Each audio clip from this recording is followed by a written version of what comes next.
What are we going to talk about? Can we talk about how cute my Tito sweatshirt Obsessed. is? Wait, I complimented you on your cuteness just off of like the layering of the sweatshirt and the Oh, little collar pop. the layering of the dress blouse Yeah. with the Tito sweatshirt. So I don't know if this is going to be on video, but Kevin, Oh, yeah. okay, How precious is this that? was my Secret Santa was my DYC Secret Santa was Jessie, and she got me a Tito, which was my favorite dog. Uh-huh. Don't put your muffs on other dogs. His face embroidered on a sweatshirt with his name. It was just delivered today, and I had to put it on over my blouse because I would just if you see me wearing this, I wasn't going to ask, but now I understand what's happening. Like, what's going on here? This is a new look trend. Oh, yeah, this is a new. It's this cute is a new, with her dark rimmed glasses. Like all the she's kids a are doing whole it. I know. vibe. That's and why I I said have I new wasn't going to glasses. ask. New My assumption glasses. would just be that I'm out of touch with fashion. It's not hard to imagine. Yeah. So if you like the It's believable. sweatshirt blouse combo, I'm starting a new trend for 2024. Well, Can since you? I mean, these are you don't even want to know what I have on for my pants. these are my Just saying. favorite shoes in the world. And my family is convinced that they are just bowling shoes. I'm like, I know I'm old, and I They know do look like bowling shoes. yeah, I but like them. they're like it's like an Allbirds kind of material on the Okay. top. They're What's super lightweight. What's the brand? Cole Haan, I think. Zero. They weigh nothing. They're like like zero gravity shoes. what are those called? Geo? What OC. OC. Yeah. See, I the thought that was cloud one. I thought that was an off-brand from Walmart. True story. Oh no. Because there's a logo that's similar to that Walmart used to use for like and so people are wearing those shoes all around. Like, I guess people don't care anymore. They're just wearing Walmart shoes everywhere.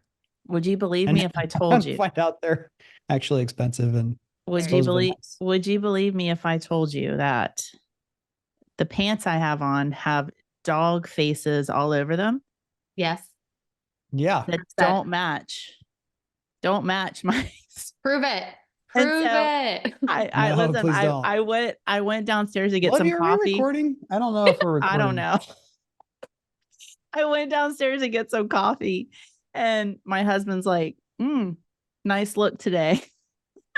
I think you should just throw a blazer on top of that. Oh, I love it. Olivia responds, yes, we're recording. The year is the same, but Kevin's sarcasm level hasn't changed. The year's different, but my sarcasm level is still the same. We're always recording. We're always on video, Jen. I know. All right, let's get going. Welcome to episode 320. I'm Kevin Oakley. With me today is Beth Russell and Jen Barkin. Woohoo! Happy New Year. We can still say that because it's the first week podcast. This is the Market Proof Marketing podcast, but I know. I know where I am. It's a crossover. It is. I was supposed to record an OPT earlier today, but guess what? I had no internet.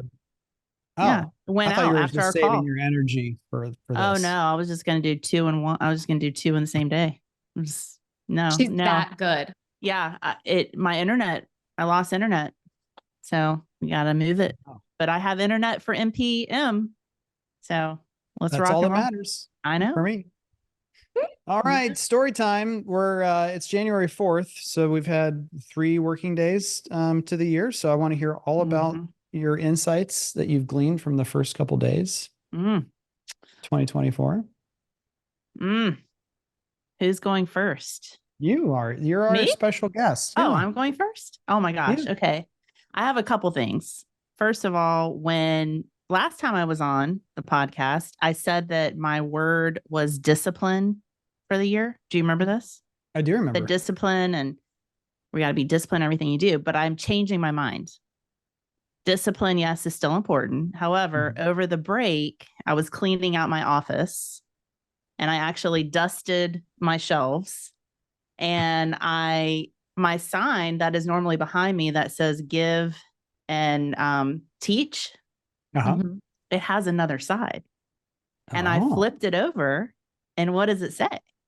success. And then I can't read But the rest yes, without okay. It glasses. says is liking yourself, liking what you do, and liking how you do it. It's a Maya Mm. Angelou quote. And so I'm dusting and I flip this over and I'm like, okay, like success, like this is my word. This is my word for the year because I mean, we have to first really like what we're doing, liking, feel good about how we're doing our job. And so when I think about online sales specialists, I'm thinking, you know, do you still like what you're doing? Do you feel good about that call that you just had? Do you feel proud of it? How you spoke with that customer, the result? Like nothing else is going to happen, or you're not going to be successful in your metrics or your conversions or with your sales team or anything that you do unless you are liking what you do, liking how you do it, and feeling good about it. So that is 2024 right off the bat. That's what we're doing. I We're going like to be it. successful. Yes. Okay. I'm obsessed with this because, and Kevin, I'm going to put you on blast here. Because I at don't the even know end what of, that means, but I'm excited for it. you should totally be, it's actually a compliment. So, Okay. rare, right? No, I'm just kidding. Yeah. At the end of last year, I had my like yearly meeting with Kevin, Oh and gosh. he opened up my eyes to something that like I always knew about myself, but I needed to hear in a way that was helpful and in a way that kind of restructured my idea of it, which is kind of what you're pointing Did it to. But also he was almost make you cry? I'm not no, sure what it said. Okay, good. Then which is, continue. and you know, it's easy to make me cry. So like, I'm not afraid to cry. So that's okay. Um, but yeah, he was like, you're a success addict. Hmm. And that can, and Oh, it's so true. It's so true. And I think there's so many ways that that can be, that can hinder you and it can hold you back and it can get in your way if you're focusing on the wrong definition of success or if you've defined success a certain yes. way in your mind.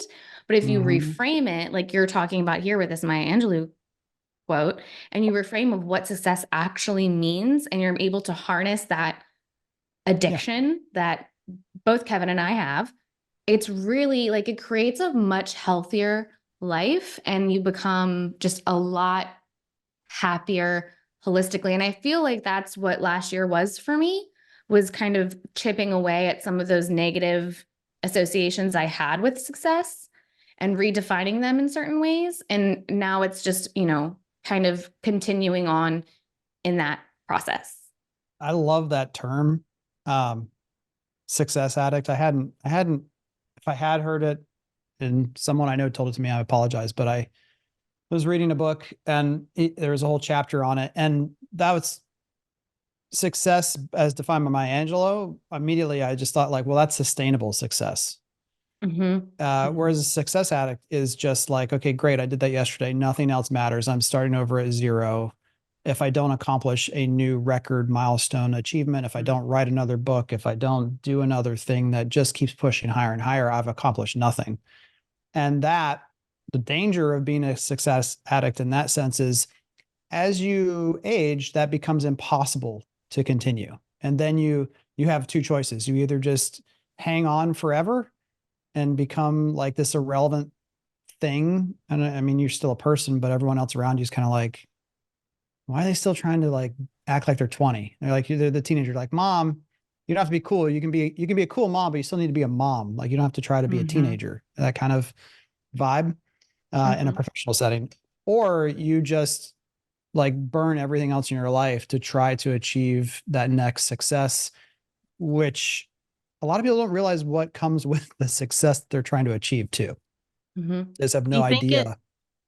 it's almost like you're never satisfied, right? Like you're Mhm. searching for something. And that is, like you said, I agree. That's a slippery slope of Mm-hmm.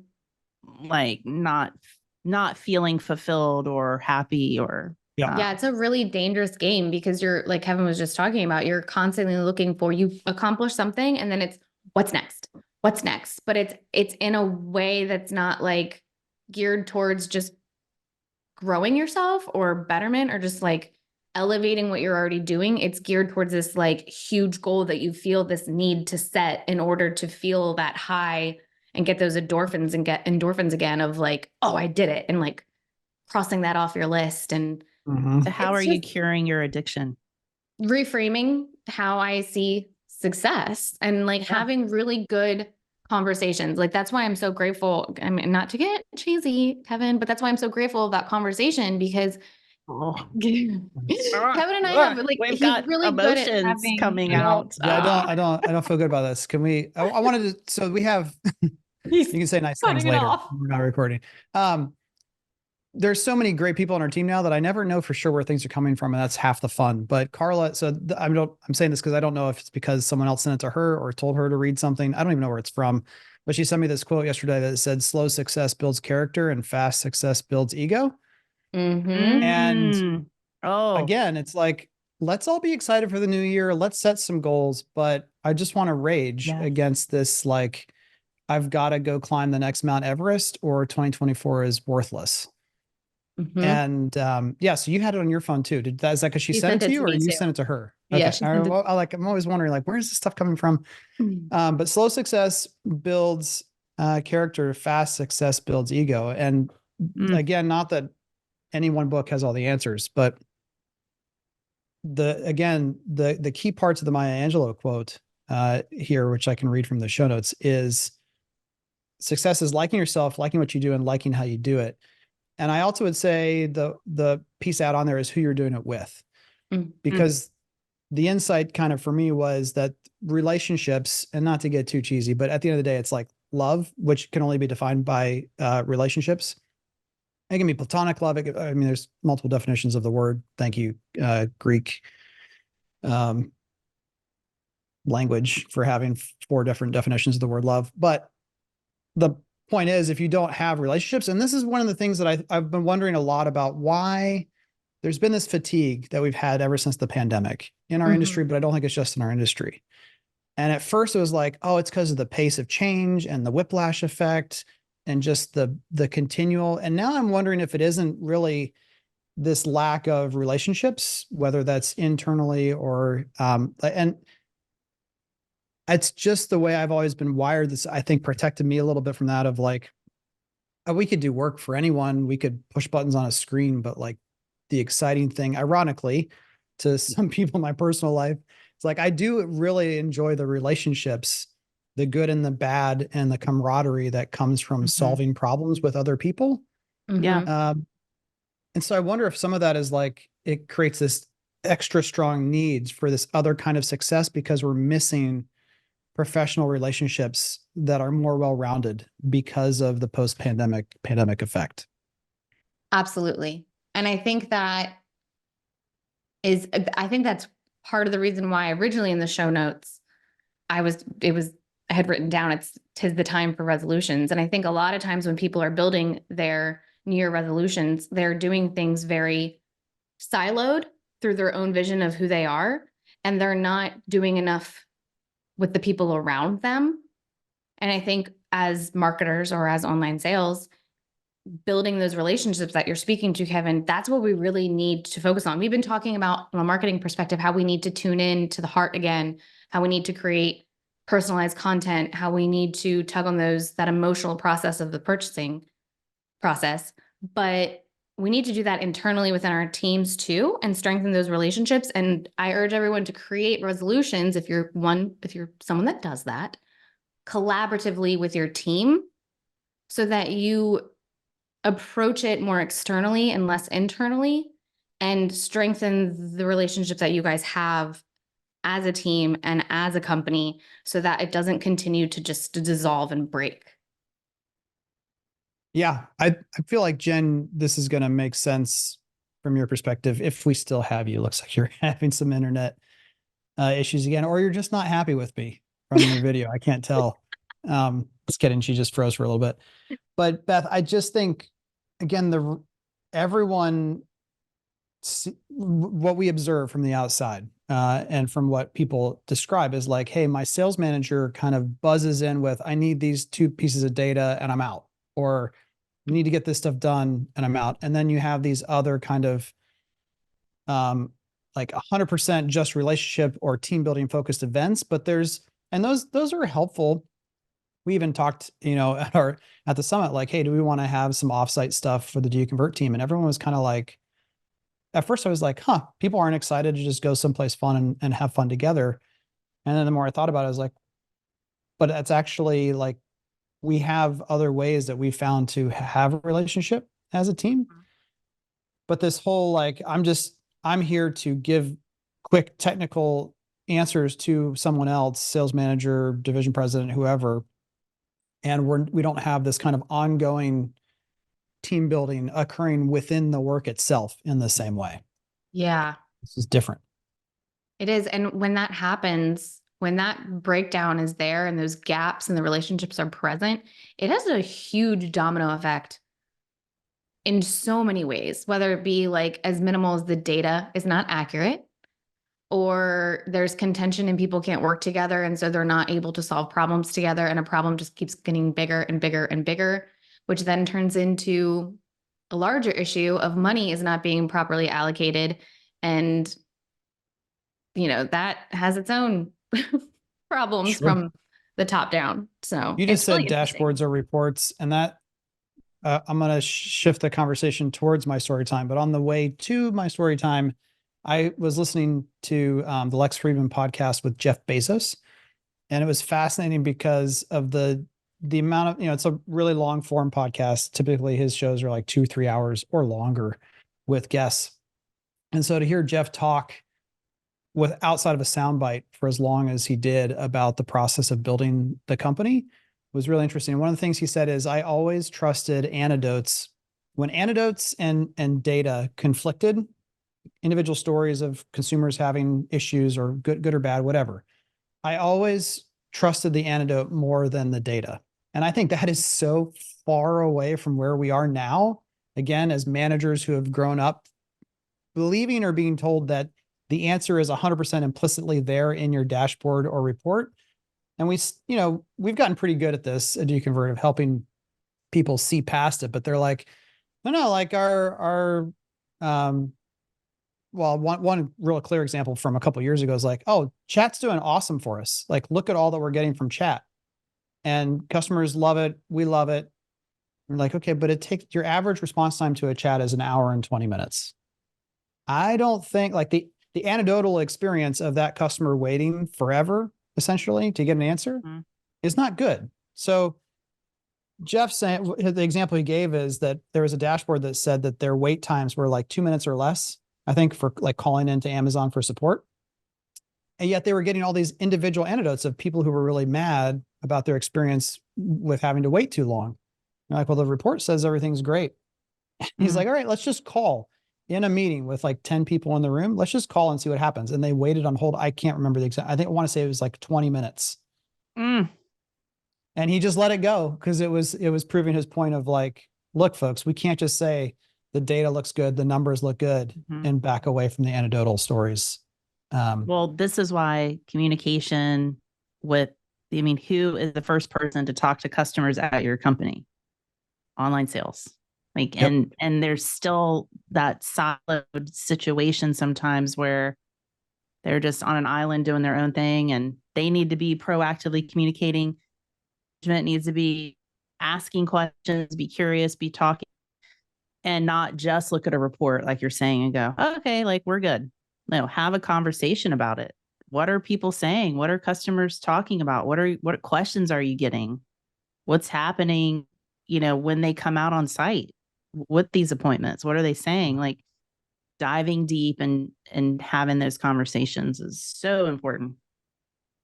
And we're almost to my story time, but I just think that highlights the need again for spot checking and analysis. It always surprises owners or division presidents when I'll surface things. I'm like, I just got in your CRM system for 10 minutes. I picked 4 different names, and 3 of the 4 had kind of concerning either holes or comments that you read them and they're like, oh my gosh, really? And like, yeah, I picked 4 people at random. I'm not making an accusation or broad. I'm just saying there are anecdotes here that there are things to be worked on. And you got to continue to dive in no matter how well you build your dashboards. All right. My The story time is that the housing market is off to the races, folks. Woo!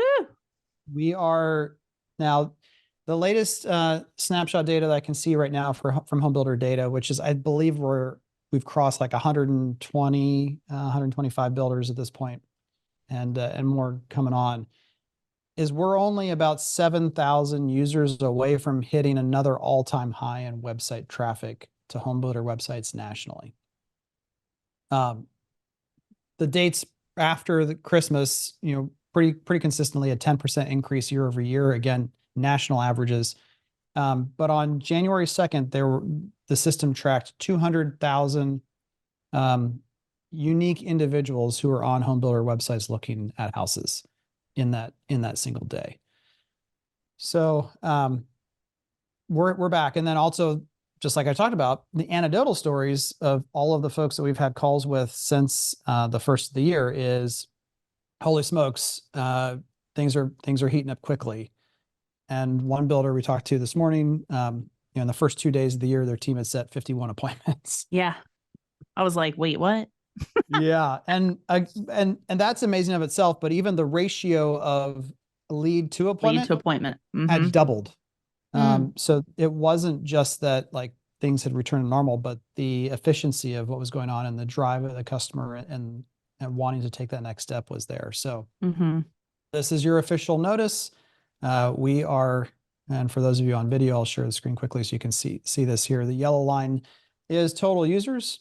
And I think we will hit a new all-time high, because last year we didn't see these kind of spikes up super high until, I want to say, like end of March, even though from like appointments and sales, again, the strange thing about last year was that the Super Bowl was kind of the beginning of the end of selling season, which is unusually early. So yeah, I was, I've only had a few coaching calls since, again, Tuesday, so I don't have a whole lot of trends yet, but I was checking in. We had some new online sales specialists that had started like basically right at the holidays. And it was kind of like, okay, we're going to throw you in there. And are you ready to start taking leads? And she was like, yes, I'm ready. I'm like, okay. So basically the day after Christmas was like her first day kind of managing leads.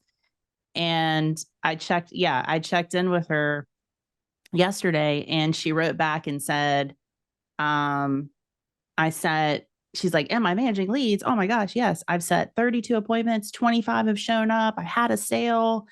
And she goes, I love it, all caps.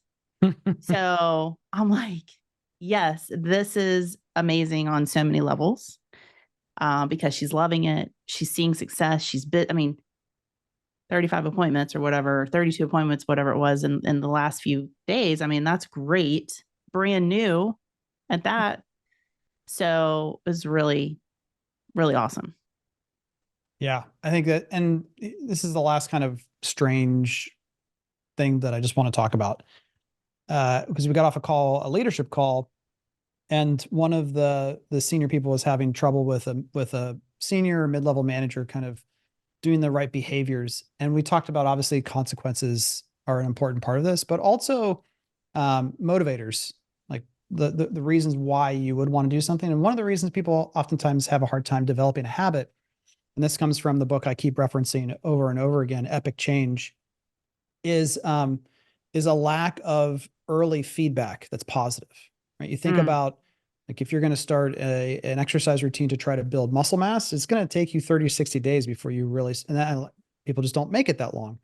So one of the interesting hacks that you can use when the spring market hits like it is hitting right now is demand those behaviors from your team that will allow them to be successful in the summer and the winter.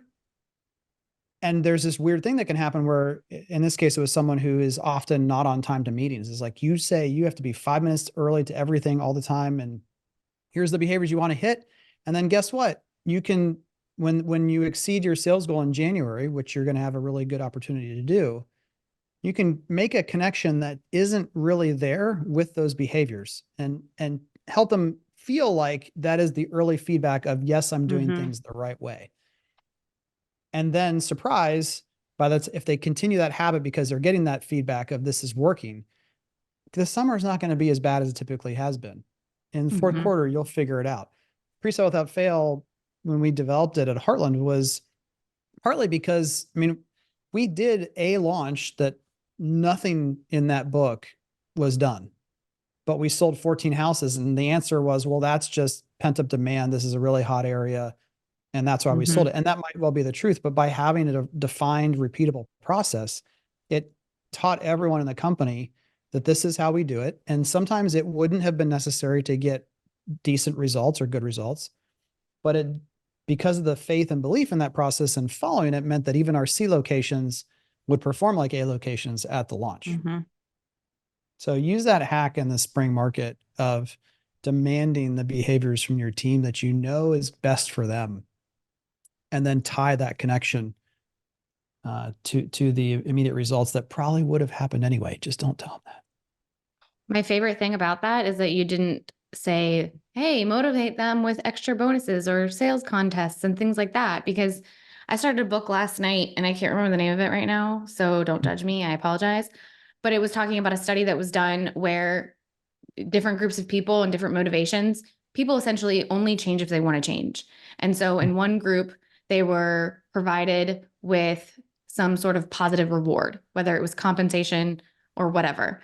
In this case, we'll say compensation. Another group, they received no additional compensation for the work that they did beyond X.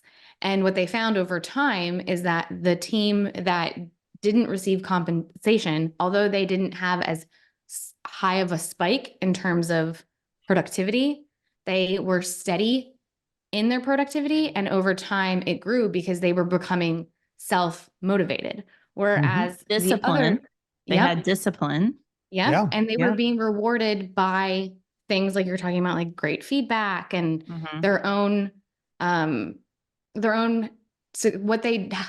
success. They were being motivated by accomplishing something. It's a something. self-fulfilling feedback loop, which is what you're always trying. I mean, people talk about the flywheel effect a lot, but that's exactly what we're talking about, is this thing that will continue to build momentum based upon the behaviors doing. And it's just a cheat code to use to do that at the beginning of the year and encourage people to understand that those behaviors are part of the solution. All right. It's going to be an interesting 2024, everyone. It's just, I think it's going to be good from a sales perspective, from just watching our industry continue to struggle with change. A couple of different analogies of presents under the Christmas tree. There's sometimes you get the present that you really like. This isn't a present. This is pajamas, mom and dad, or, like a savings bond. Sometimes you get like something that just kind of explodes in your face with glitter, like Mark Rober's Porch Pirate boxes. Zillow gave a couple MLSs a surprise Christmas gift on December 22nd by suing them, claiming that there's some antitrust concerns because they turned off the ability for their showing time product to be used. Now, showing time is it's like a scheduling service, and these organizations decided to change providers. That's not really what made Zillow upset. Zillow said, hey, we went back and we gave them a sweetheart deal because showing time was the preferred solution for the MLS. And then when this new one went in, Zillow's like, okay, great. We'll just be ultra competitive to the point, like, why would you not? And these MLSs, for some reason, just said, we don't want you on here, period. And Zillow said, hey, that's not fair to the consumers and it violates antitrust. I don't want to go too farther down in the rabbit hole, because if you're not interested at all in what that means in the existing home world, I don't think you have to. The thing that's just like, whoa, this is different is no one sues MLSs typically, especially not people who are needing that data from an MLS in order to populate their. And so it's a sign of a couple things, I think.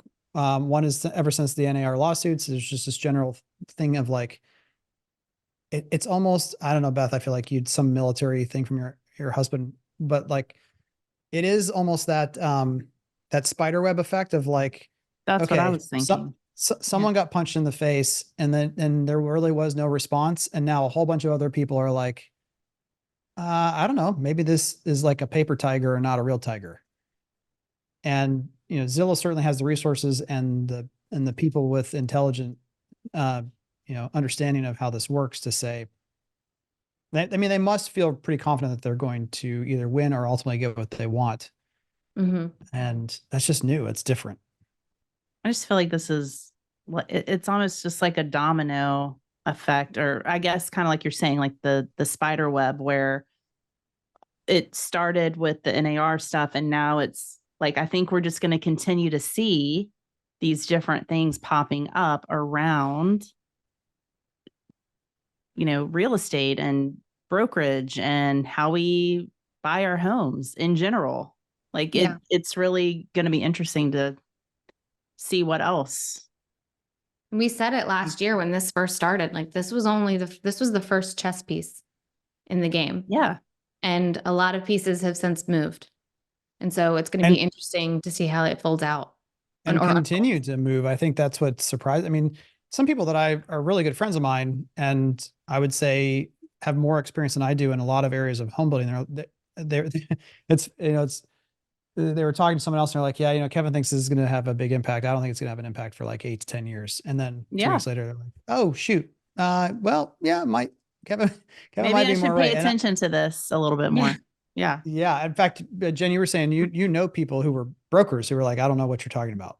Beth and I were just talking about that. Like, I still feel like consumers no really clue or don't really understand how any of it works anyway. And then realtors, that I know, not really seem concerned, not really paying attention. I mean, they don't see it as a threat yet. They think things are just going to stay the same. Yeah. Yeah. I'm looking for, I may not have it. Oh, here we go. Oh, shoot. 1000 Watt sent something out. And I can't find it. Can I find it? Okay.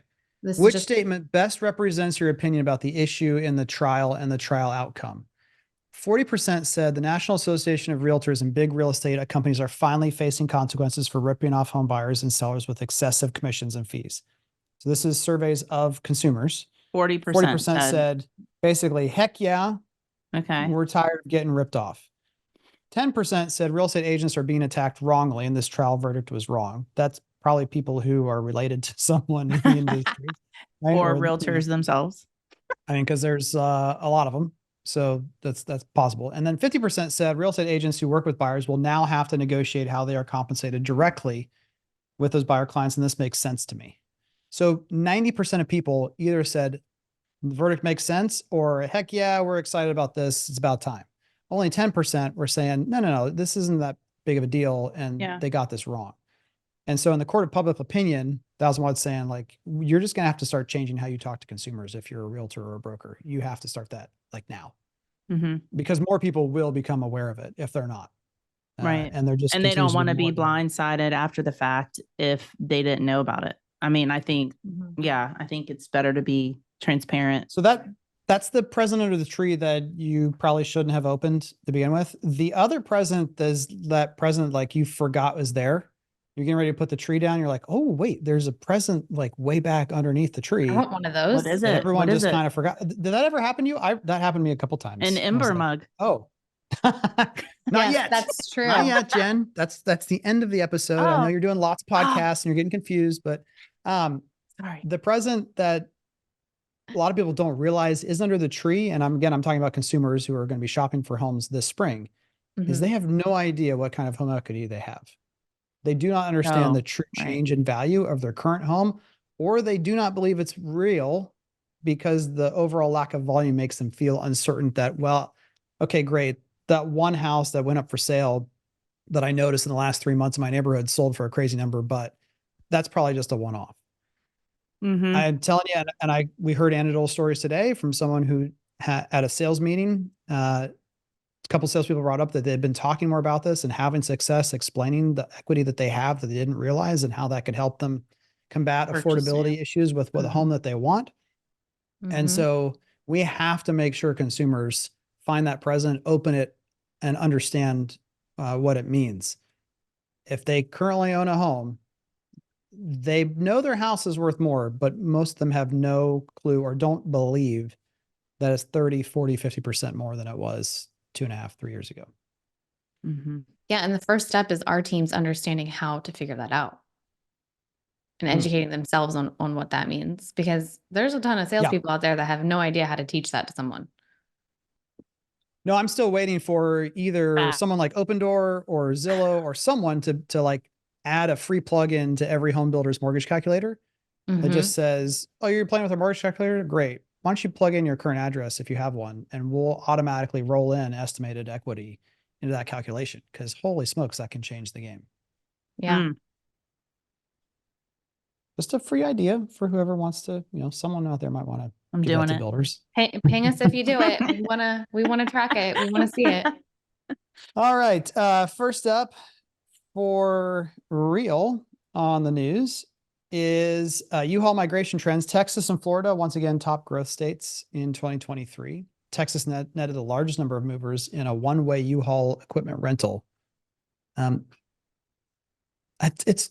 Man, moving, it just sucks. I had some friends who moved and we helped them move in over the holidays. And it was just a reminder of like, Melanie and I left after only an hour of helping them, maybe an hour and a half. And we're like, we're never doing this again.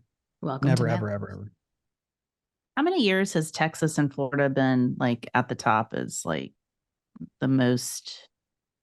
Yeah, I think as long as I've been alive, Yeah, like that's always been the case. But I mean, here's some interesting ones. Idaho, Florida ranks right behind Texas, followed by North Carolina, Idaho. South Carolina, and Tennessee. So those, the top 5 are Okay. Florida, Texas, North Carolina, South Carolina, and Tennessee. And then the rounding out of the top 10 is Idaho, Washington, Arizona, Colorado, and Virginia. So despite all that you hear I get about Colorado. I get Idaho having issues, those are particular markets within Idaho, but Idaho as an entire state is still doing a good job heading in the plus side. It's the I'm Rhonda trying to see. Conger. It's the Rhonda Conger. You know who's in 50th place, like the worst in terms of inbound? Oh, okay. Let me think. 50th place. Is it somewhere in the north? No, is it California, or there's somewhere in the northeast? It is California. California. That one's pretty easy to guess, but how about the second or third worst performing state? Where's my I feel like I got a Jeopardy. There it is. Each have to say a state. I mean, New York. I know New York was going to be one of my guesses. Okay. Nope. It is Alaska. Massachusetts and Illinois. Which Massachusetts, there's nowhere left to live. Like, they're not really building houses there, so you got to get out of the state if you want a house. Illinois is maybe a little more surprising just because of the Chicagoland, generally speaking, has continued to grow. But yeah. So go ahead and click the link in the show notes to figure out where your state is in the list. Next up, from searchengineland.com, Google Ads team facing major restructure amid automation boom. This just cracks me up, but Google executive Sean Downey has revealed that the 30,000 person ad sales unit is set to undergo substantial changes. They're planning a major reshuffle of their 30,000 person ad sales unit. First of all, just stop calling yourself support. That's like the first, like, don't lie to people. It drives me crazy. We have never, ever. We did have one person from Meta who was really helpful, not necessarily in like telling us things to change or to test, but just in being responsive to things that we needed help with on our end that they could help us with. No one else from Meta or Google has ever been helpful in any way, shape, or form. So, burn. I think the funny part of the story is like, this is what AI should do. This should kill this stuff. Like, anyway, you don't need a real person to support you on this. It would be fine with AI. Is that what you're saying? Well, I mean, because I don't know. The only thing that they ever do, Jen, is they say, did you know that if you spent more money, you could maybe get more clicks? Yeah. And if you spend Oh, a lot more money, like if you spend 80% more money, you might get 10% more traffic. That doesn't sound like a good deal, but it sounds like sales. if you repeat it over and Yeah. over and over again, like I guess enough people say yes, but that's what automation is for. And so the clue is basically it's perceived as another sign that Google Ads is leaning towards full automation, Mm. meaning they don't, you know, they don't need more people to help support / sell. Now, that being said, simultaneously, as we're talking about this, our group is talking in Slack about like, what does it look like if you were to build an ad using like Chat GPT? Like, what do their results say? And my favorite quote is, I just tried it and it sucked. Yeah. Yeah. AI is about to go through a real lull in the hype cycle.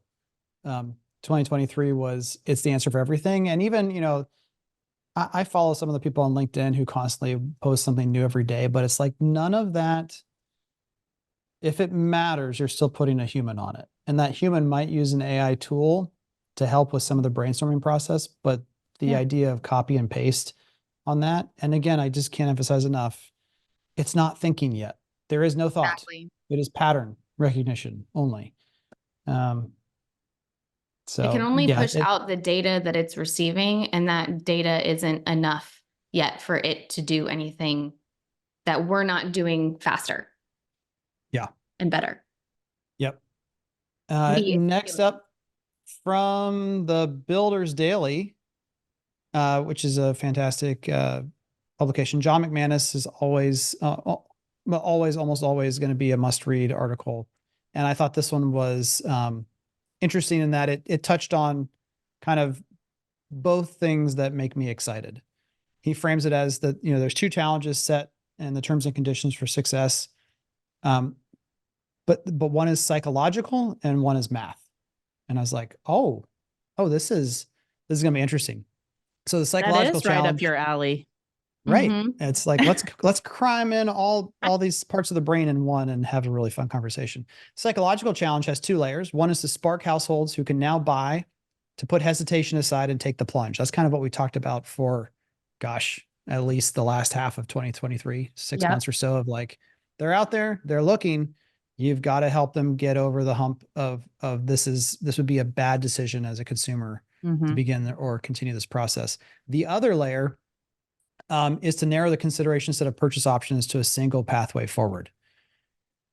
So psychological challenges, two-layered, get them to want to move forward and remove hesitation, which is all about building certainty. Shout out again to Julie and her book, but it's all about how can we build certainty to provide that path forward. And then narrow the consideration set of options is about the complexity of like the paradox of choice. Yep.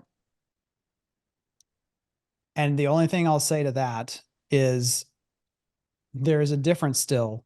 In the paradox of choice, a lot of people, it's a great book. You should go back and read it, or at least a summary if you haven't. If you have one option, or you give people 3 options, or you give people 10,000 options, 3 is way better than 1. 10,000 is way worse than 3. Yeah. And so there is this right number. And I just want to reiterate again, the answer is not, here is the only way to do business with us. Here is the only thing you can buy. Here is the only way that you can, which is again, Jen, we were talking about this earlier. Someone was like, yeah, I'll be interested to see how walk-in traffic changes in 2024. And then his next thought was like verbally to us, it's like, but does it really matter? And Jen's like, no, super quick. It doesn't. No. But just because it doesn't matter in the same way that it used to, doesn't mean you should prevent people from being able to walk in and say the only way you can do. I mean, there still are builders who are saying, if you want to meet with our sales team, you must be pre-qualified and have a scheduled appointment, period. There is no other way to get into or view our product. So I want to add something to this because this is one of my favorite things to talk about in online sales. And I think it goes with what you're saying is the power in selecting one or getting somebody invested in that one, or like you're saying, 3 choices versus here's a whole, we have tons of communities to choose from. We have a lot of things that could work for you versus, yes, we have, there's a lot we have here, but hey, let's chat for a few minutes and really determine which one would work best for you or which one I think you should start at. Because I see online sales make the mistake of, hey, come on out. We've got 10 different communities or 10 different home, and it's overwhelming. Yep. And you will get somebody more invested and excited if you take the time to drill down to that selection. And then they're going to be best, and they're going to be like, Beth took the time to talk to me and find out really what we're looking for. And she says that the, Kevin plan is going to be best for our family. Like, then they're going to get more excited about that. So that is a huge way that online sales can make an impact in this psychology challenge with the consumer. Yeah, I love the use of the word narrow to a single pathway forward, because narrow doesn't mean boxed in. It just means that you are focused, and it means that your options are reduced down and aligned. Curated. I mean, I really love the word curated, because it means someone put thought into it. It wasn't just limited because there's a reason why. And that reason, if the person curating is smart, is a good one. And that's why from a marketing standpoint, you have to play that balance really well, like where you can't just deliver out and push out all this content that's all over the place. You got to curate it, and you have to make it relevant to what you're trying to get them to do. That's what I was just thinking, like for, following up with somebody. Like if we've had this conversation, let's say you didn't get the appointment, whatever, but you put in those notes, you got them down to a couple different options, you sending a follow-up that is very intentional and curated, like, these are the homes I picked for you. Like, that's going to make the customer be like, oh my gosh, like these are the ones that, because if you're positioning yourself as a new home specialist or an expert, which you should, then it's like, oh, Jen has picked these homes out for us based on what I've told her. Like that right there is versus, here's a link to all of our move-in ready homes. Like, yeah. So, and on a marketing standpoint, like think about the content that you're presenting and what next steps you want them to do. They're on Happy Acres, they're visiting it. If there's not enough information there, you're not giving them enough to go down that narrow path. But if you curate content that, to Kevin's point and to Julie's lovely book, creates more certainty to them because they're starting to visualize what life will be like to live in Happy Acres, then they're more than likely to take that next step along the path. Yeah. The math problem that he references in the article is just about trying to expand the total market that you can serve, not go after an ever small sliver of it. Meaning, don't just resign yourself to the fact of saying, well, we're only going to be able to build homes for the top 1% of the people in a financial situation because if that's where everyone's rushing to, it's kind of last bastion of profitability and scale, then it's going to be more in competition. It's going to be harder. So you're trying to widen the number of people that you can offer a home to, not shrink it. And then this is going to come back later at the very end of our show, but he also quotes Morgan Housel, who's an author and runs an organization called the Collaborative Fund. And he references a quote in a book called The Lessons of History. And it's that learn enough from history to bear reality patiently and respect one another's delusions. The bear reality patiently part means like understand that things will come to their natural endpoint. Like cycles are going to always be part of our industry. And you have to I wish we would have talked about this quote in the middle of the pandemic. It was like, we can't change how we roll out sales every 2 weeks to our team. There was actual whiplash effect that was occurring of psychological destruction of people's teams. Yeah. That was PTSD. absolutely. And it's because people couldn't help themselves. They couldn't say, hey, we can actually wait a week or two. It's like, no, it's got to be changed now. The respect of one another's delusions is, I think, an expertly crafted way of talking about what salespeople have to do. Like there are some sales trainers and sales processes that are like, you just tell them they're wrong and how they're wrong, and you shine the light on them just as brightly as possible. And of course, they're going to come over to your side, or they weren't really going to buy from you anyway. And it's like, respecting someone else's delusion isn't just an interesting way to frame it. Like I could sit and ponder that phrase for another 30 minutes with a cup of coffee and have a ton of fun about what it means. Because delusions, I mean, this is where some people hate this saying. I used to be one of those people, but perception is reality. And that doesn't excuse any behavior, but it does have to bring you to the point of understanding. For the person who has that perception, they might be wrong, but it is their reality. And if you break people's reality, that's why we used to have insane asylums. Like you can't do that. Well, you can't come back from that. That's Right. You go can't come back. insane. You can't. come Someone's back. going insane. The relationship is ending, right? I just think that's it's a great article. Go check it out.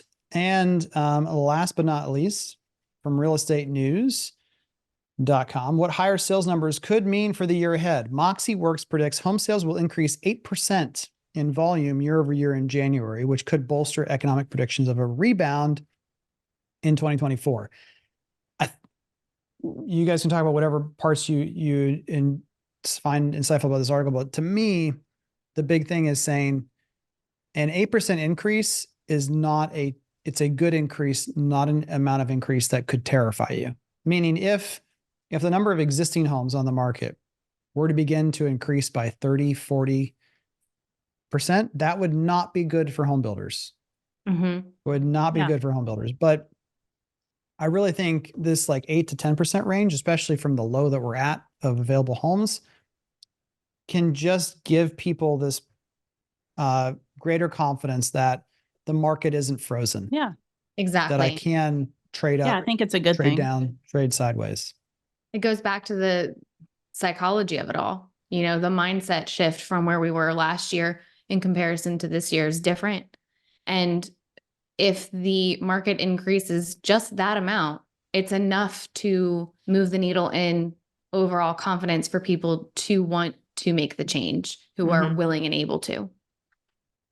And I think that's where the positive side comes for builders. There's still so many pros to buying new construction. So, versus used homes. So that if that increase create some confidence, like you're saying, and more certainty, then great. And let me show you why we have so many more things to offer over here in new construction. So, and I think it's important to pay attention. Like I've had a lot of conversations over the past couple months of paying attention to what's moving in your area. Like kind of going back to what you said, Kevin, if you have this narrow-minded view of who your customer is that you're trying to tap into, and you could broaden that just slightly, it could have a huge impact on your business. Using the Stanley Cup story that was just released at the end of the year about how they grew from 75 million to 750 million because they shifted their product slightly and realized that they were just tapping into the wrong audience. Not really wrong, but they tapped into a new audience, and look what happened. Yeah. I still struggle with the best way to articulate this, like defined audience, who's your customer thing, because you do have to have an idea in your mind. It helps create grounded thought processes for developing product in communities and neighborhoods. And at the end of the day, the number of times I've talked to people who have had very successful sales rate communities or master plans, and they say, you know what ended up happening? We sold a bunch of stuff to no one who is anywhere like what we thought they would be. Well, that doesn't mean that the whole process was worthless, but it does mean that it's way better to be adaptive to the actual data, that like start with a plan and then be ready to get punched in the face and change the plan. And yeah, Beth, that's what we call when something happens automagically. Right. Yeah, Beth, you're muted. Sorry. Yeah. I think what's interesting there is what I'm hearing is that you always have to know your audience either way, know your demographic Right. either way. Well, that's my thing is if you're doing a pre-sale without fail-ish process and you're communicating with people, and Jen, I love it every time you do this, you're like, hey, we should really be talking to people on these pre-sale lists. If Yeah. you do that, then you don't have to go as far into who these people may or may not be, because they will tell you who they are. And digital makes it so easy Yeah. to reach people who are interested in the geographic location and general pricing first. And then, like, again, I'll end with this story and then we'll go to favorites.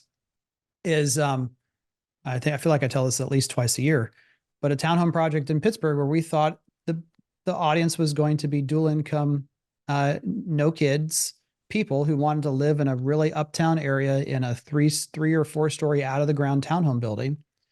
And it ended up being full of old people who wanted to die in their townhome, and they all expected an elevator to be an included feature. And we had never considered putting an elevator in there. But we found that out 5 months before we go to sale, and we found a way to put an elevator in there. And that's what everyone bought. So, Bro, well, I did that as an OSC. Everybody I was talking to on this interest list wanted a ranch. Like, we weren't building that. Like, that was not in the plan.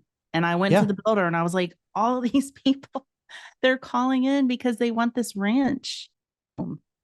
And so they came back and got a ranch plan. I feel like the title for this episode should be "Go Find the Antidotes," because what that really means is like go have the conversations, because we know that most of the players in our space now use great data and insights from someone like Zonda or John Burns, et cetera, to help inform what decisions they're making and what kind of product should be built. But go and talk to people, go and get some antidotes and see if they line up with the data or not, because that ranch example or first floor, owner suite is, again, it's like the number of times that is surprise people should be surprising. Market research and market research. Be proactive in your communication, because that same story, I initially went and the builder said, okay, well, I'm not going to make adjustments for, 3 or 4 people saying this. And so I kept record of it in the CRM, created a group in there, and I had like 50 people that were waiting, that wanted one. Cause I said it wasn't a no, it was a, we don't have that right now, but if you want me to keep you up, we may eventually have one and can let you know. Went back and said, now I have this big list. And they said, okay. So, I mean, that is. Yeah. Jen, did that make you feel successful? Oh, when that happened? I was liking myself. I was liking what I was doing. I was liking how I was doing. I was liking who I did it with. Woo! Yeah. The payoff was way better than being like, I'm not doing any of this work. We'll just let them figure it out. Oh, we don't have that. Okay, thanks. Bye. No. And then saying, oh, by the way, all the leads I'm getting are unqualified. Are not good. Yeah. Let's just not count those people. Exactly. We don't have enough leads. Yep. Oh, I love it. All right. The current favorites or things that you hate. Jen, you may now talk about. Oh, let me just talk to you about the Ember mug that I received. I didn't know that I needed this in my life, but now that I have one, I love it. It is so amazing. Fun. I love it. Worth the hype. I've already gotten requests from people being like, how can we win one of those? Nick, wink, wink, nudge, nudge. I didn't really know what it was at first until my friend who gave me a coffee warmer for my desk said, oh, trying to show me up with the Ember mug. That's pretty sweet. I was like, yeah. And then I was like, Googling. Well, it's like it's one of those things that, again, like an old person would typically say, you're like, do we really need a Bluetooth battery powered coffee mug in our life? That seems excessive. Right. The only thing that could be worse would be an AI Bluetooth battery mug in our life. But then you use it and you're like, oh, that, like, having coffee at the perfect temperature for a 2-hour period is it's one of those things you just didn't know you. That's right. Didn't know you needed it in your life. That's great. Beth, what do you got? Kevin, you've already heard me talk about this several times, but while home for Christmas, we unearthed my OG Game Boy Color from circa 1998, and I got completely re-addicted to it. I've since tried to quit cold turkey from it. It helps that it's not backlit, so I can't use it at night and stay up all night playing it. So that's good. But kind of talking about our conversation that we had internally as a team today, Kevin, it reminded me that I just love retro games better than like new age games or like more modern games. And I think it's because of their simplicity. They're just simple and they're not overly complex. And it's a good reminder to just sometimes the answer is to stick to something that's a little bit more simple instead of overcomplicating it. And nostalgic. I got my son something like that for Christmas, and I heard them playing a game that I forgot existed, and instantly I had all the feels. I was just like, oh my gosh, I heard that sitting on my beanbag chair in my 1960s, home that I grew up in in the 80s. Yes, I grew up in the 80s, but it was built in the 60s or early 70s. The number of hours I heard that tune, so they're simple is true. Nostalgic obviously is a real nostalgia is a real thing that has power. Love it. Mine, I know if you listen to the previous episode, you're already like, you already talked about this, but I'm just telling you, this book, Same as Ever, by the previously mentioned Morgan I wrote Housel. it down. It is unbelievably fun. And I'll give you one example of, like, you've heard me say this a million times, or versions of it, is that it's supposed to be hard. It's supposed to take hard work. That's where the value is. But he uses an example, and the whole premise of the book, again, is these are the things that don't change about humans. And they're all, and if you focus on the things that don't change, it makes it way easier to adapt to the other things that do.